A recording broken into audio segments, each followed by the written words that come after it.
Hello and welcome dear students. तो आज का टॉपिक है ग्लोमेरुलोनेफ्राइटिस, जो कि एक बहुत ही इंपॉर्टेंट क्वेश्चन है यूनिवर्सिटी एग्जाम्स के लिए। किडनीज का डिजीज़ है ये। सबसे पहले हम डेफिनेशन देखेंगे। किसी भी वर्ड में अगर आइटिस वर्ड आता है तो इसका मतलब होता है कि वो किसी तरह का इन्फ्लेमेशन है। तो यहाँ पर ग्लोमेरुलोनेफ्राइटिस का मीनिंग है इन्फ्लेमेशन ऑफ द ग्लोमेरुलाई। तो हमारी डेफिनेशन भी यही कह रही है, glomerulonephritis is the inflammation and damage to the filtering part of the kidney, that is glomeruli. तो जो हमारा ग्लोमेरुलाई होता है, नेफ्रॉन का जो एक फर्स्ट पार्ट है, इसमें बहुत सारे कैपिलरीज होते हैं, कैपिलरीज से बना हुआ है और बहुत बारीक बारीक कैपिलरीज होती हैं जिनमें से ब्लड फिल्टर होता है। तो उस जगह पर इन्फ्लेमेशन हो जाने को ग्लोमेरुलोनेफ्राइटिस बोला जाता है। नेक्स्ट है इस डिजीज़ की इटियोलॉजी या cause.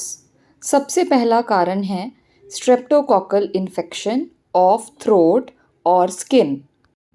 Next is hereditary diseases. Then next है immune diseases like diabetes, SLE etcetera. इसके बाद अगला रीज़न हो सकता है हाई ब्लड प्रेशर और हाइपरटेंशन। एंड फाइनली वैस्कुलाइटिस और inflammation of blood vessels. Next is the types of glomerulonephritis. इसमें फर्स्ट है एक्यूट ग्लोमेरुलोनेफ्राइटिस, जो अचानक से हो जाता है, बिगिन सडनली, और ज़्यादातर ये स्ट्रेप्टोकोकल इन्फेक्शन के बहुत ज़्यादा कॉम्प्लिकेट होने की वजह से हो जाता है। तो 5 to 21 days after streptococcal infection, जो थ्रोट इन्फेक्शन भी हो सकता है एंड स्किन भी हो सकता है। सो एक्यूट ऑनसेट जो है ये अचानक से होता है और ये रिवर्सिबल होता है, मतलब इसे कंट्रोल किया जा सकता है।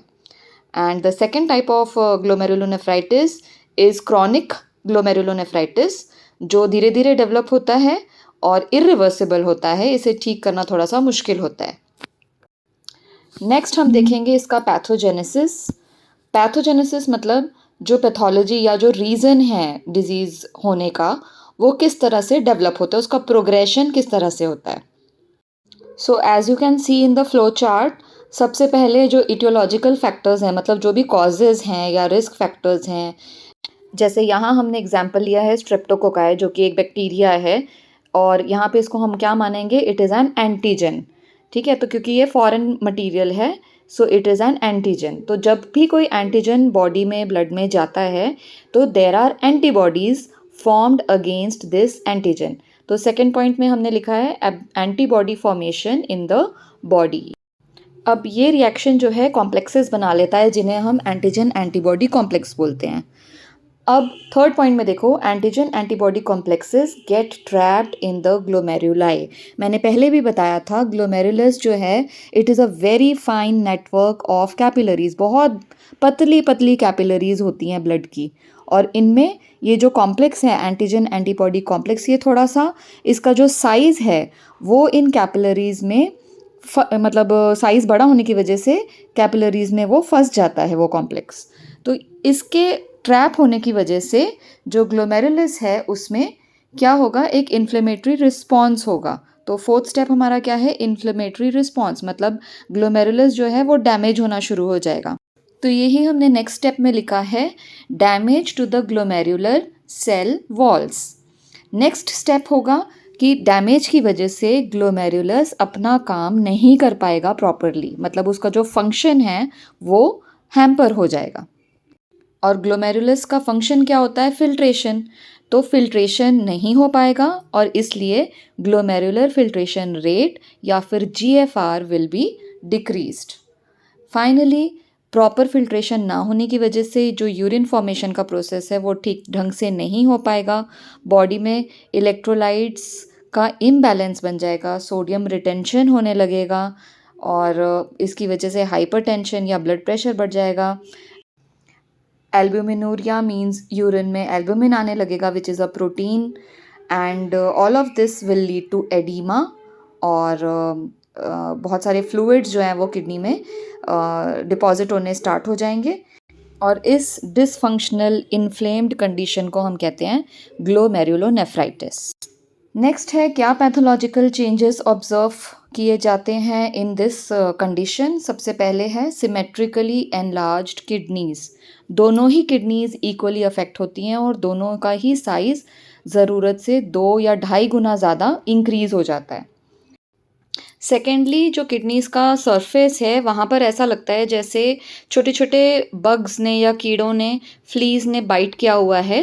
रेड कलर के छोटे छोटे डॉट्स, निशान और आउटग्रोथ्स निकल आती हैं, उसे कहते हैं फ्ली बिटन किडनीज, जो कि एक स्पेशल निशानी है इस कंडीशन की।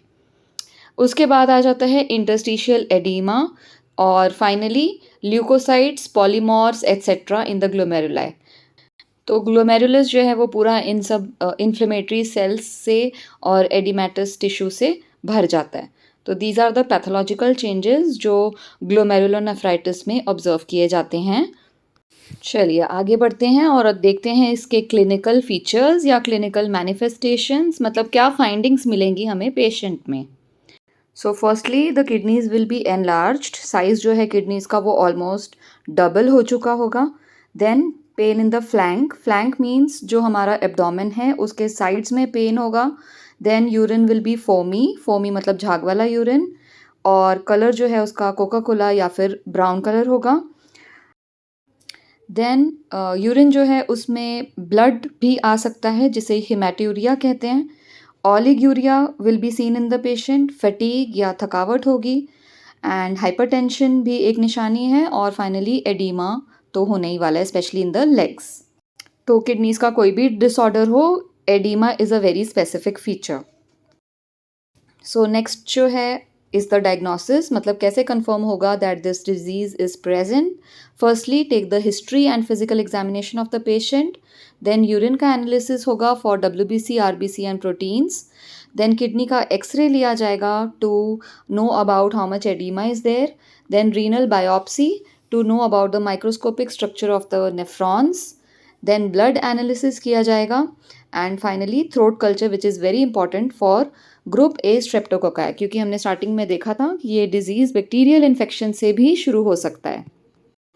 चलो next is the management of this condition. Firstly the treatment depends on the cause of the disorder. तो जब तक रीज़न पता नहीं होगा तो ट्रीटमेंट डिसाइड नहीं हो सकता है।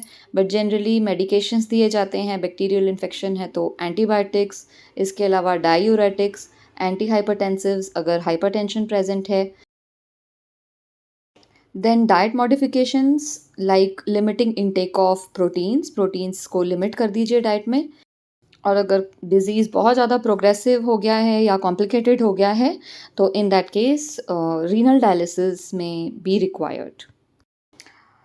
चलो तो अगर ट्रीटमेंट सक्सेसफुल ना हो पाए तो there can be complications like acute और क्रॉनिक रीनल फेलियर, जिसमें कि डेथ भी हो सकती है पेशेंट की।